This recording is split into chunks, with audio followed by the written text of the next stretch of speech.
Union কৰি গতিকে নাগিনী মৰা মানে ঘৰতে পাৰ কৰি যাবলৈ মাতিছে। গতিকে এইবাৰ এই অপাৰেশ্যনটো ছাকচেছফুল নহ'লে পুলিচৰ যিহেতু আধাৰ ষ্টেট হৈ যাব, কিন্তু এতিয়া এই যোনটো ঘটনা 25 তাৰিখে গম পাব তেওঁ আমাৰ ইয়াতে নাজিৰা থানাৰ অন্তৰ্গত জেগাতে হৈছে। গতিকে অলপমান লাগতে বুলি ক'লেহে বস্তুটো মানুহ চিৰিয়াছলি লয়, সেইকাৰণে সেইটো অলপমান আগতে বন্ধ কৰি দিছে। আপোনালোকৰ মতে গোটেই এক্সপ্ল'শ্যনটো আলফা জড়িত নহয়, এইটো মানে আপোনাৰ অপৰাধমূলক আপোনাৰ ক্ৰিমিনেলহে মানে ক্ৰিমিনেল গোটেই গ্ৰুপ নেকি গ্ৰুপটো এনেকৈ ধৰণৰ এক্সপ্ল'শ্যন কৰি থাকে, আলফা জড়িত নহয় নেকি গোটেই বস্তুটো?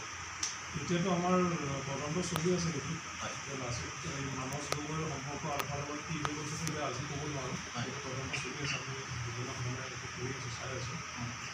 কিন্তু এতিয়া আজি 2-3 দিনৰ আগতে আপোনালোকে গম পাইছে যে তিনিচুকীয়াতো তেনেকৈ এক্সপ্ল'শ্যন এটা বৰ কৰিছে আৰু ডিব্ৰুগড় জিলাত এইটো এক্সপ্ল'শ্যনটো নতুন নহয়। 2024 চনতো তেনেকৈ অভিযোগিতা নিৰ্ধাৰণ কৰিবলৈ কাৰণে এটা জড়িত প্ৰচেষ্টা কৰিছিল। গজেন্দ্ৰ অসম যোনজন এতিয়া চাইল্ড লাইফ পুলিচে অৰুণাচলত ঘূৰিলে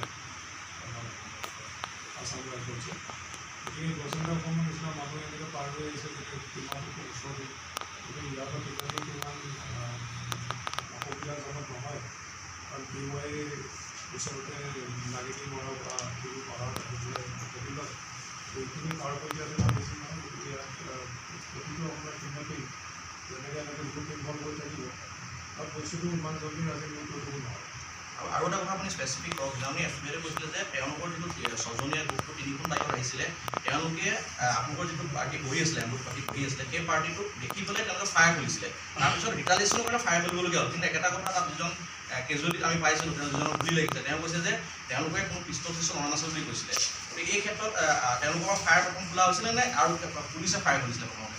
চাওক, আপুনি মই আগৰ বক্তব্যটো মই সোধা নাই SP বাইদেউ, কিন্তু মই যিখিনি এটা তদন্ত কৰি জীৱনত মই গম পাইছোঁ যে প্ৰথম তেওঁলোকে ফায়াৰ কৰিছে। তেওঁলোকে এগ্ৰেছিভলি আহিছে, 3খন বাইকত আহিছে, অলৰেডি স্পটাৰ আছে, স্পটাৰে ডাইৰেকশ্যন দিছে, মানুহ কিমান আছে সেইটো তেওঁলোকে সময়ত ঘটনাৰ বুজ লৈ আছে। গতিকে তেওঁলোকে ফুল প্ৰিপেয়াৰ্ড হৈ আহিছে, যেতিয়া দেখিছে গাড়ীখনৰ ওচৰতে ৰখাব দিছে, অন্তিম পৰ্যায়ত যিখন গাড়ীখন ৰখিছে, তাত তেওঁলোকে যেতিয়া মানুহ আৰু ওলাই দেখিছে গাড়ীখনৰ ভিতৰত, তেতিয়া তেওঁলোকে প্ৰথম ফায়াৰ কৰিছে। আমাৰ গাড়ীখনতো যিখন গাড়ী ৰেজিষ্ট্ৰেশ্যন চলাওঁ, সেই গাড়ীখনতো গুলিৰ আঘাত আছে, আমাৰ মানুহ ইনজুৰ্ড হৈছে, গতিকে তেওঁলোকে প্ৰথম ফায়াৰিং কৰিছে। তেওঁলোক কেনেকুৱা ধৰণৰ অভ্যাস ব্যৱহাৰ কৰিছে? এতিয়া আপুনি আনুমানিক প্ৰিলিমিনাৰী ইনভেষ্টিগেশ্যন যিবিলাক ফায়াৰৰ আপোনালোকে দাগ পাইছে, কেনেকুৱা ধৰণৰ তেওঁলোকে মানে হেৰি ব্যৱহাৰ কৰিছে? স্মল আৰ্মছে ব্যৱহাৰ কৰিছে তেওঁলোকে, কাৰণ গাড়ীত যিটো আছে বহুতো আমি চাইছোঁ, বহুতো স্মল আৰ্মছে ব্যৱহাৰ আৰু যিটো আৰু কিমান তেওঁলোকৰ 6জন পৰা 2জনক আমি পালোঁ, এজনৰো খুব বেছি লাগিছে, তলৰ পাৰ্টটো 4টা গুলি আৰু এজনৰ লগা নাই। বাকী 6জন বাইদেউ মতে বা তেখেতো আছে, বাকী কেইজন তেওঁলোক পলাই গ'ল নে তেওঁলোকো আপোনালোকে ধৰিছে, আপুনি কৰিছে চলতে? আমি যোনজন স্পটৰ আছিলে স্পটৰজনক ধৰিছোঁ আৰু যোনজনক 6খন বাইকত অহা 2জনক ধৰিছোঁ, বাকী 6জন পলাই গৈছে। আচ্ছা, মানে এই 2জনৰ বাহিৰেও 6জন আছিলে নেকি? নাই নাই, টোটেল 6জন আছিলে, 8জন আছিলে। 8জন আছিলে? 8জন আছিলে, আচ্ছা, 2জন স্পটাৰ আছিলে, দীপেন গগৈ আৰু ক্ষীপ্ৰ। আচ্ছা, তেওঁলোক 2জনক ধৰা হ'ল, 2খন বাইকো পোৱা গ'ল। সেই বাইক দুখনে তেওঁলোকে ইঞ্জিন দি পেলাই গাড়ীখনৰ ডাইৰেকশ্যন দি আছে। দীপেন ক্ষীপ্ৰৰ উপাধিটো কি ছাৰ?